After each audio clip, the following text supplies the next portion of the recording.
Well, thank you very much, and I would like to bring greetings to everyone here from the World Evangelical Alliance. Jeff Tunnicliffe, our General Secretary, asked me to bring greetings, and we want everyone in the world to know that today evangelicals and Roman Catholics sit together and have good discussions. We have become friends. We have a lot to talk about, but we are now good friends and talk as friends. And on Tuesday, in fact, it was my privilege to be with Jeff Tunnicliffe, our General Secretary, when he had lunch with the Pope as a symbol of the kind of friendship we now share. My topic today is the Church's complex relationship with the idea of wealth, or I would say wealth and poverty, because wealth and poverty are always in relationship with each other. And I'm very glad I was asked to use the word complex to talk about this theme this afternoon. Under the influence of our own moral and spiritual blindness, it's very easy to be one-sided and miss a balanced and complete perspective on what we have to say. This is a major reason why in evangelical theology and ethics today we increasingly talk about complementarity. And by that we mean bringing together convictions and truth claims that might otherwise come apart. And in order to keep our perspective in balance, we have to emphasize sometimes complementary ideas.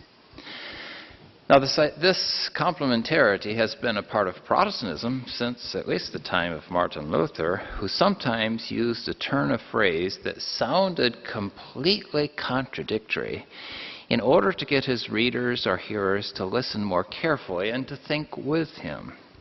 For example, in his essay entitled The Freedom of the Christian, he famously wrote, "A Christian is a perfectly free Lord of all, subject to none. A Christian is a perfectly dutiful servant of all, subject to all," using two sentences that sounded exactly contradictory. And in this spirit to draw his readers in to really think with him. That's what I'd like to try to do today. And I would offer two complementary principles that may sound contradictory, and I hope you think of them at first as potentially contradictory. Point one. A crucial way to demonstrate to the watching world that we believe truly that both creation and redemption bestow a unique dignity on humanity is to help the poor and people in need.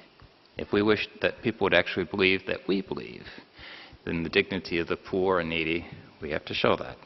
On the other hand, an easy way to destroy the dignity of the poor, who are created in the image of God and for whom we think Jesus gave his life on the cross, is to treat them like objects of charity.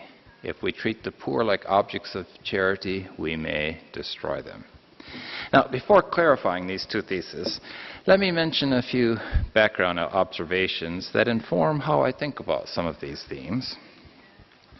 One of these is that a key, perhaps the key ethical question behind many of the questions we face today in education, healthcare, politics, business, law, and the arts is, what is a human being? I think the West today is stumbling, maybe tripping, because our culture at large does not have a definition of what a human being is. Now, as Christians, I think we have real answers about human nature, answers that are rooted in the biblical narrative of creation, fall, and redemption. Western culture urgently needs those answers that we have available. But we need to formulate that, articulate that, and communicate that. And such an understanding of human nature, human dignity, would have multiple worthwhile functions. One of which is preparing people to understand what we talk about when we talk about the gospel of Christ. But there's also a second cultural reason why we need to talk about and explain what we mean by human dignity. And that has to do with the several spheres of society: healthcare, education, business, law, government. They're all heavily, how we work in these different spheres of society is heavily influenced by our understanding of a human being. So, we have a lot of work to do to articulate what we really think about human nature, about human dignity. Second observation I would make is that the world around us, who are watching Christians some of the time, assumes that we do not really believe our own Christian message. Why? People assume that we Christians do not believe our own words because they're often not sure they believe their own words. Many of our neighbors, I think, go back and forth between multiple worldviews, almost changing worldviews like you might change your clothes.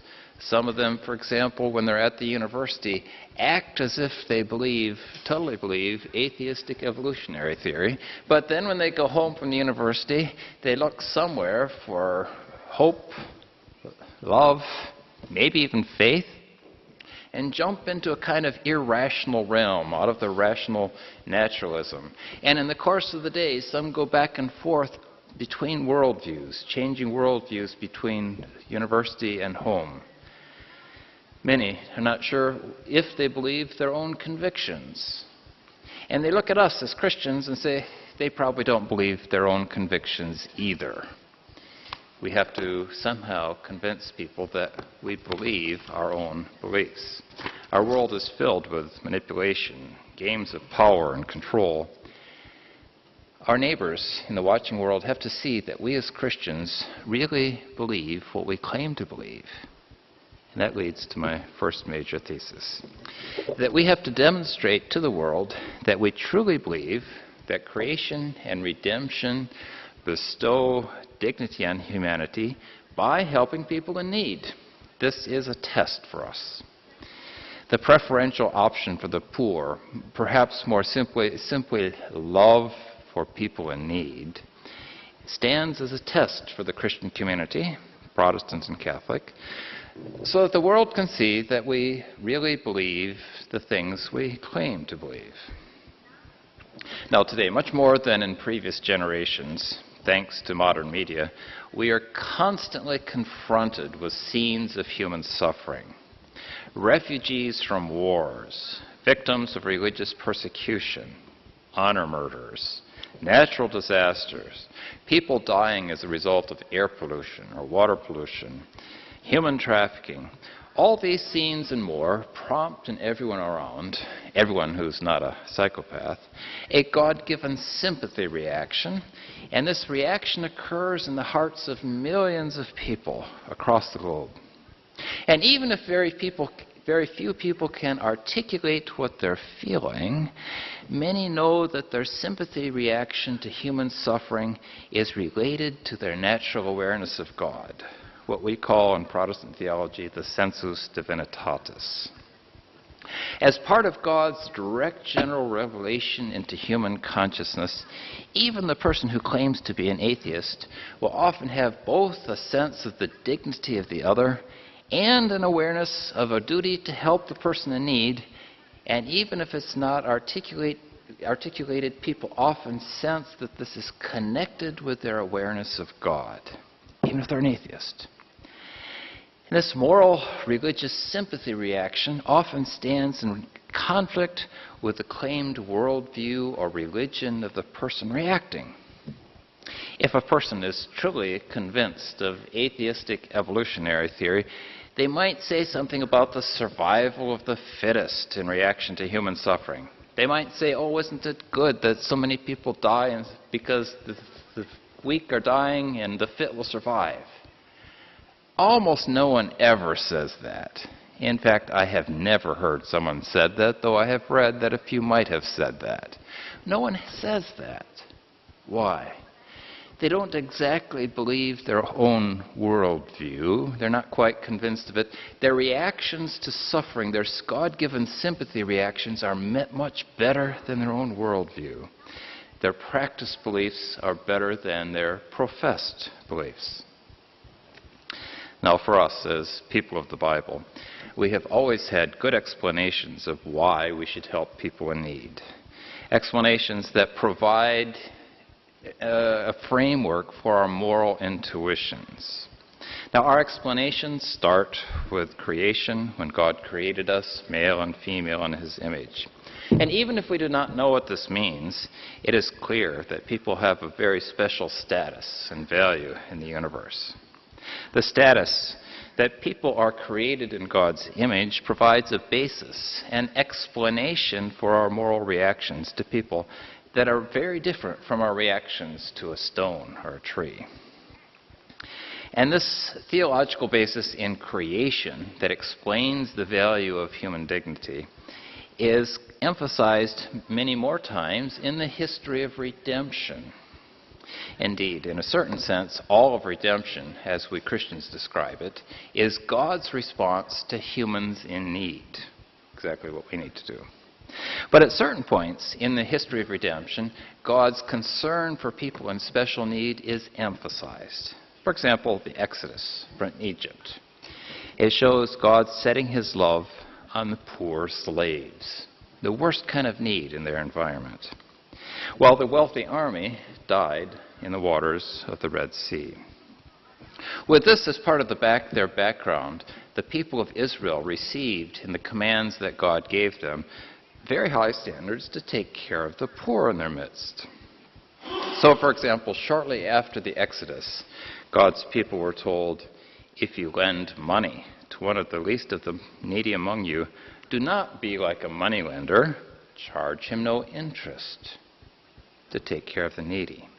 And then in the Ten Commandments, surprisingly, one of the commandments has special reference to the people who are the weakest, the Sabbath commandment. Even the poor, the servants, the slaves, were to have the Sabbath off so that they could rest. Remarkable provision, very practical for the poorest among the people of Israel. And even the institution in the Old Testament that we sometimes call slavery was radically different from the slavery in the surrounding worlds. If the Old Testament law was properly applied, slavery was radically transformed. Instead of being a way of abusing people, slavery, as it was described in the Old Testament, was to become a kind of safety net to protect people who might otherwise starve and move them on to a kind of economic rehabilitation. So under the influence of redemption, the old ancient tradition of slavery was radically transformed to become a part of a safety net. God set, after the Exodus in the Old Testament, God set very high standards for care for the poor. And this really stands out in quite strong contrast with what we see in the rest of the ancient world. If you look at what are often called the humane standards coming from the ancient world, the ancient Near Eastern world, something like the Code of Hammurabi or one of the other ancient texts of that era, we see a much stronger emphasis on care for the needy. This really was different and distinct in the ancient Near Eastern world. Now, all these themes of care for the needy, care for those who are the weakest, from the Old Testament got taken over into the New Testament and practiced in the church, the new people of God. We see this in the way in the first century, the Gentile Christians were asked to help the needy among the Jewish Christians, and apparently they did so with generosity. The Apostle John wrote in 1 John 3, if anyone has material possessions and sees his brother in need but has no pity on him, how can the love of God be in him? And these were not mere words. The fact that the early Christians practiced real care for the needy in their midst was noticed in the ancient world and bothered people who were not Christians. For example, the pagan emperor Julian, writing about the year 360 A.D., complained about how generous and caring the Christians were to each other and to others. He wrote, and I quote, he complained that the Christian faith was specifically advanced through the loving service rendered to strangers and through their care for the burial of the dead. Further, he wrote, it is a scandal that there is not a single Jew who is a beggar. Jew was sometimes called Christians Jews, and that the godless Christians care not only for their poor, but for ours as well, while those who belong to us look in vain for the help that we should render to them. the Christian care for the poor in the early centuries of the church confirmed that the Christians really believed what they said they believed. This challenged the belief system of the surrounding world, so that their care for the poor and their presentation of their Christian faith were totally unified in a total mission. Whereas in the unbelieving world, people often practice better than they believe, so that their practiced belief, as I've suggested, is often better than their professed belief. People often practice sympathy when their worldview might promote them, to push them to be ruthless. We have the problem that we have sometimes the opposite. Now, sometimes in Christian history, as I've noted, Christians have demonstrated that they really believe what they say they believe, and this has been noticed, like Julian. At other times, we've not always done so well. Sometimes we have failed. We have to acknowledge that. But today, people are much more well informed about what's going on in the world than they ever have been in the past. People see human suffering on their televisions and on their computer screens. And our neighbors will wonder if we really believe that the poor and the needy are created in God's image, that the poor and needy are the object of God's redemption, if they do not see us practicing what we say we believe. Now, I've, for many years, been involved in writing philosophical and apologetic materials on why we should believe in human dignity as Christians. I've written on human rights and that kind of thing. But honestly, I don't expect that to convince very many people. Not that many people read what we Christians say. On the other hand, people will notice what we do. People are wondering, do Christians really believe what they say they believe? And they will look at what we do.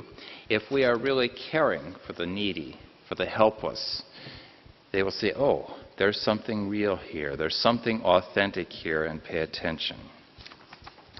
So we need to really practice care for the needy, people who are trafficked, the boat people, those who are in the worst possible situations.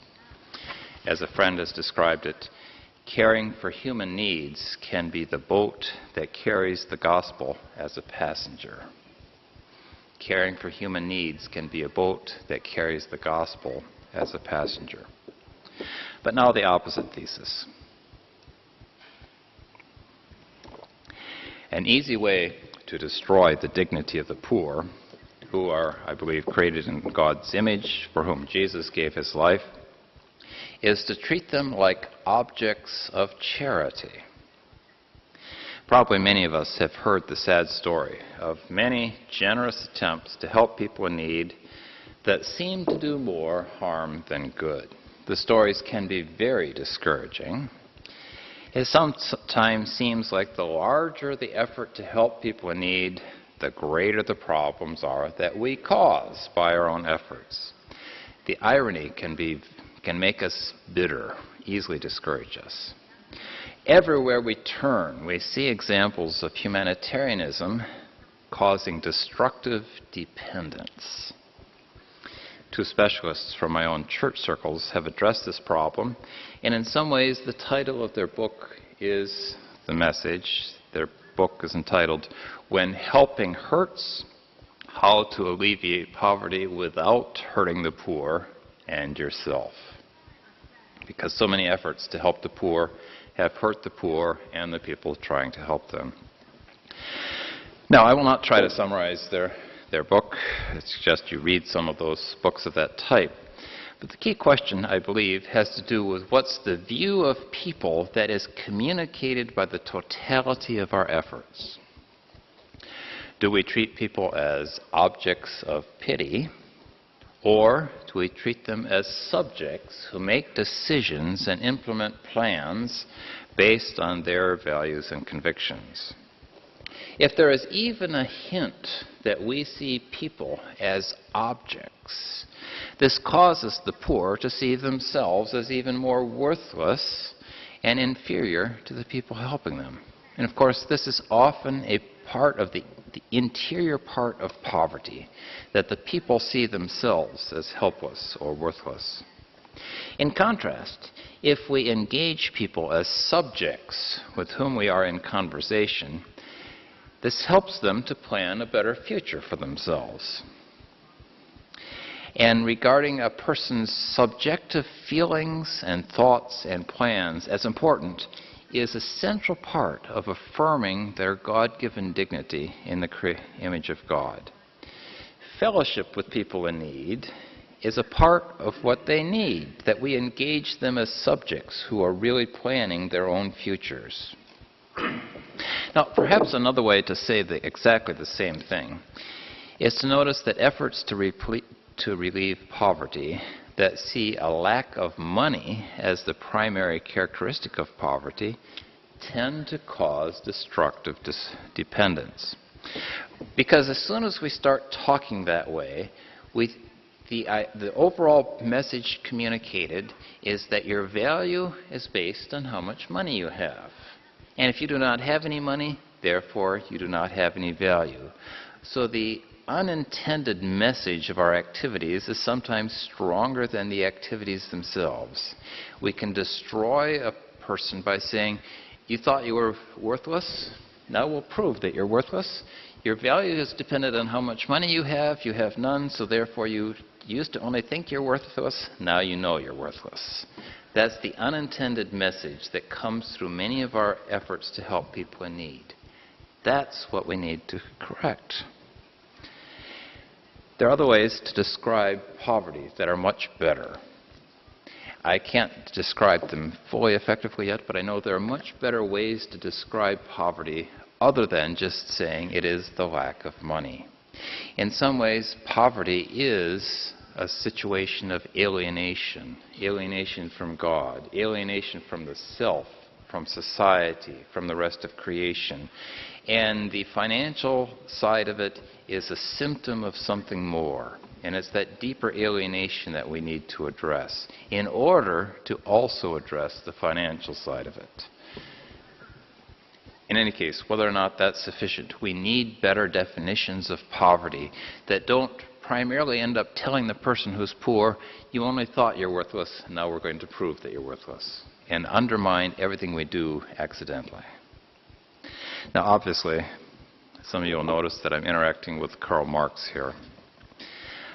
Taking note of his sensitive descriptions of alienation, where he described human suffering, but totally disagreeing with his understanding of human nature.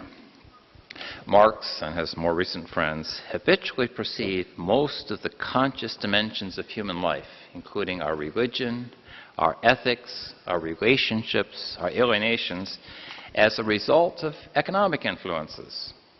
According to Marx and friends, change the economic situation of a person or a class, or so the thought goes, and you can change almost everything else in the life of that person or that class. Conscious life, including relationships within the perspectives influenced by Marx, is shaped or even controlled by economic relationships. But when we pick up the Bible and Christian books, we see the opposite perception of how human life works. This sounds theoretical and unpractical at first, but I think it's, in the long term, very important for us. Within the biblical worldview, the contents of human consciousness, meaning our beliefs, our feelings, our thoughts, our relationships, our hopes, our loves, shape everything else, including economic activities. What's inside the human mind and heart, obviously including education, plays a massive role, whether contributing to poverty or contributing to plenty, contributing to alienation from God, self, the world, or contributing to reconciliation. Let me repeat that. The contents of human consciousness within the biblical worldview contribute to everything else and cause many things in the economic, political, social realm. Whereas the Marxists have been telling us everything that's in your mind and heart, your feelings and relationships, is the result of economic factors. That's what we need to change. I could go into this at length. In fact, I've written on it as a favorite theme of mine. But there's some I'm not alone in thinking that some of the ideas that came out of Max Weber are a real alternative to that.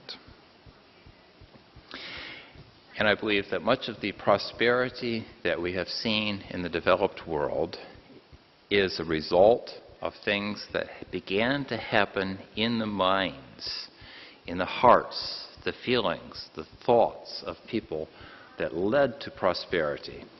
The difference between people being well off and people being in poverty is not only their physical situation, the non-physical things, the ideas, the values, perceptions, often are what cause one people to flourish and another not to do as well. So that today, too, the way out of terrible circumstances for many people, regardless of how terrible their situation, will include as one part their planning, their thinking, implementing their goals. That is part of the way for people out of difficult circumstances. That will cost us a lot, but it will cost us something more than or other than our money. It costs us our involvement, our relationship with them. A few final reflections. I believe our Western culture is in a very difficult situation. Our entire culture is lacking a definition of humanness to guide education, politics, and economic life. People suspect that others do not believe their own words because they know they do not entirely believe their own words. And everyone but the psychopaths have a God-given sympathy reaction to people in need and difficult situations. We as Christians have a large duty to show that we really believe what we say we believe, especially about humans being created in the image of God, especially about God's concern, God's love for people in the most difficult situations. But the moment that we begin to treat a person as an object of concern, we may hurt that person more because they are seen as an object. And God chose to engage us through our consciousness. God does not treat us as objects. He treats us as subjects with whom He enters into dialogue. He engages us through our consciousness, through our subjectivity, in both creation and redemption. And if we say we really believe in the preferential option for the poor, if we really believe that we should love people in need, that will include engaging them consciously in their subjectivity, in their thinking and deciding process, the things that they feel. Then I believe we can begin to practice our complex Christian relationship to both wealth and to poverty. Thank you.